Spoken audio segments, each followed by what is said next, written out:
जो पीएसवी के नॉर्थ में कंप्लेंट आई थी उसके तहत एफआईआर दर्ज कर दी गई है और अभी जो विक्टिम्स हैं उनके स्टेटमेंट्स लिए जा रहे हैं और investigation is proceeding as per law. Ma'am कितने लोग विक्टिम्स के स्टेटमेंट लिए जा चुके हैं और अभी बचे हैं?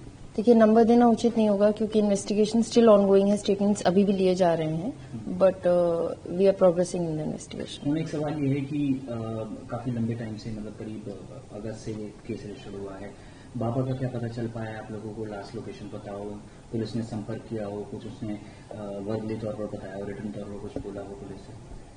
इन्वेस्टिगेशन अभी जारी है और बाबा को ट्रेस करने का फुल एफर्ट कर रही है दिल्ली पुलिस और दक्षिण पश्चिमी जिला भी पूरा प्रयास कर रही है कि अक्यूज को जल्द से जल्द नैप कर दिया जाए। इसके अलावा मैम सवाल ये है कि जो एफआईआर है उसमें कुछ वार्डन्स का भी जिक्र है, क्या मैम उनके एलिगेशंस हैं? और ये भी है कि वो विक्टिम्स के फोन से मैसेज डिलीट कराती थी, और इस पर क्या कहेंगे? जो इन्वेस्टिगेशन और एज पर लॉ देखा जाए तो जो भी को अक्यूज्ड हैं, चाहे वो वार्डन्स हो, चाहे फैकल्टी हो या किसी के भी अगेंस्ट अगर एलिगेशन होगा तो it will be proceeded as per the merits of the case and सबका रोल अभी एग्जामिन किया जा रहा है। इनसे पूछताछ हुई है मैम वार्डन्स वगैरह से? Investigation is ongoing in the matter. इसके अलावा मैम सवाल ये है कि सीसीटीवीज के बारे में ये कहा जा रहा है कि लड़कियों के वॉशरूम्स के बाहर सीसीटीवी लगे हैं, तो इसके बारे में मैम क्या कहेंगे? क्या उसकी पोजीशनिंग है सीसीटीवी की इस इंस्टीट्यूट के अंदर? जो प्रेमिसेस है उसका properly search and seizure process as per law initiate किया गया है और जो सारा टेक्निकल और डिजिटल एविडेंस है उसको एज पर लॉ कलेक्ट किया जा रहा है। मैम क्या सीसीटीवी फुटेज है पुलिस के पास जिस दौरान के एलिगेशंस लगे हैं, या फिर डिलीट की गई है? Investigation is ongoing and we are proceeding as per law. इसके अलावा बीएमडब्ल्यू का कुछ पता चला है? बीएमडब्ल्यू की एफआईआर में इसका जिक्र है बीएमडब्ल्यू का। जब शारदा इंस्टीट्यूट में सर्च की गई थी तो वहां पे एक व्हीकल मिली थी वॉल्वो और उसपे एक फॉर्ज नंबर प्लेट थी, डिप्लोमेटिक नंबर प्लेट थी, उसके तहत एक सेपरेट एफआईआर रजिस्टर की गई थी और उसी के तहत बाकी इन्वेस्टिगेशन भी जारी है। क्या मैम इसके अलावा कुछ और बाबा का एसेट बरामद हुआ है गाड़ी के अलावा? Investigation is proceeding as per law in the matter.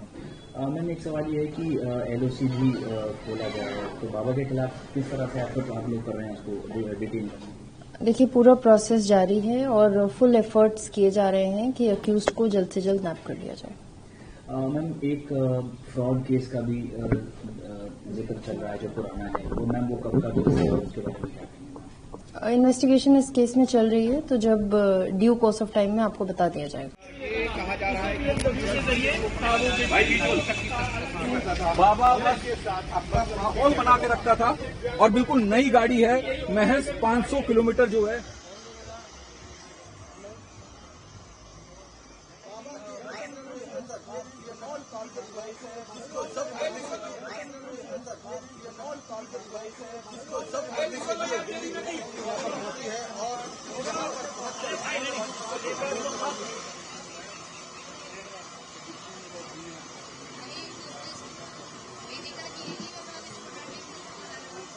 मैं यहाँ से जैसे वॉक के लिए निकलता था अपने उससे, तो मैं यहाँ से जैसे आप सिक्योरिटी देखते हो बाउंड से, मतलब हमेशा ऐसे, क्योंकि इसमें 2 गेट है, एक गेट क्लोज करके दूसरा मतलब ऐसे हाई प्रोफाइल, मतलब जैसे वीआईपी कोई प्रधानमंत्री भी नहीं रहता होगा जिस तरीके से यहाँ पे उनकी सिक्योरिटी होती थी हमेशा।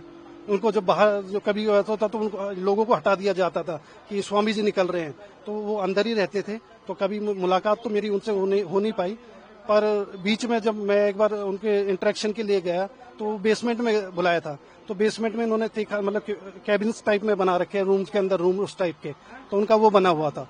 तो उनके बारे में फिर वो ये है कि लोगों को तो पता था कि वो लोग तो किस तरह का अंदर का क्या आपने जो देखा और कैसे बना रखा है वो बताइए। जी, आप अंदर जाओगे, आपको अगर जाने का मौका मिलता है तो आप खुद समझ जाओगे कि एक जैसे वीआईपी मूवमेंट अंदर गेट के अंदर गेट, मतलब एक बहुत टाइट सिक्योरिटी टाइप में रहता है। रूम्स जो बता रहे थे? हाँ जी, बेसमेंट में होता था पहले रूम्स, अब ये बीच में रेनोवेशन पे भी गया, फिर ये रेंट पे भी आधी बिल्डिंग है, इसमें मठ भी है, तो 3-4 मतलब चीजें चलती थी इकट्ठी, तो इसमें सारा ऐसे चलता था। तो बाबा के बारे में लोगों को यहाँ पे पता था पर लोग बोलते नहीं थे खुल के। भाई बाबा हाँ, वो तो हम इतना है कि यहाँ जब थोड़ा निकलते जुलते थे तो बातें तो हम यहाँ सुनते ही थे, ठीक है ना।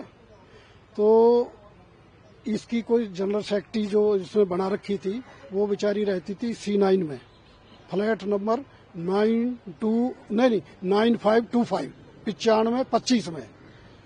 तो बाबा रोज जाकर वहां खड़ा हो जाए। मैंने कहा बाबा क्या कहानी है यहाँ? तो उन्होंने कहा यार मेरी वो जो जनरल सेक्रेटरी है उसका हस्बैंड उसको पीटता है। तो मैंने कहा भाई क्यों पीटता है बाबा? उन्होंने कहा पता नहीं क्यों मारता है उसको। तो मैंने कहा बताओ कि आप क्या चाहते हो? उन्होंने कहा उसके हस्बैंड को समझाओ। भैया हम उसके हस्बैंड से मिले। मैंने कहा भाई क्या कहानी है, क्यों झगड़ा करते हो? रेजिडेंस एरिया है, पढ़े लिखे लोग यहाँ रहते हैं, झगड़ा क्यों करते हो? उन्होंने कहा जी मेरी बीवी वहाँ जॉब करती है, मैं कह रहा हूँ कि भाई वहाँ से जॉब छोड़ दे। वो ये जॉब छोड़ना नहीं चाहती। आश्रम में जो यहाँ पे इंस्टीट्यूट में जॉब। हाँ, तो मैंने कहा ऐसा करो धीरे धीरे उसको समझाओ, जॉब छोड़ देगी। मैंने कहा आप कहाँ जॉब करते हो? उन्होंने कहा जी मैं RK पुरम वहाँ करता हूँ जॉब। ये है। तो वो ने कहा कि भाई मैं अब क्या करूँ अंकल जी? मैंने कहा भाई तू अपने बच्चे ने लेकर निकल जाए यहाँ से। वो अपने बच्चे ने रात को लेकर निकल गया और इसी ने फिर उस पे आरोप लगा दिया कि मेरी इसमें फाइल थी, मेरे बर्तन थे, फलाना था, इतना मेरे सामान को ले गया। बेचारे की थाने में कंप्लेंट कर दी।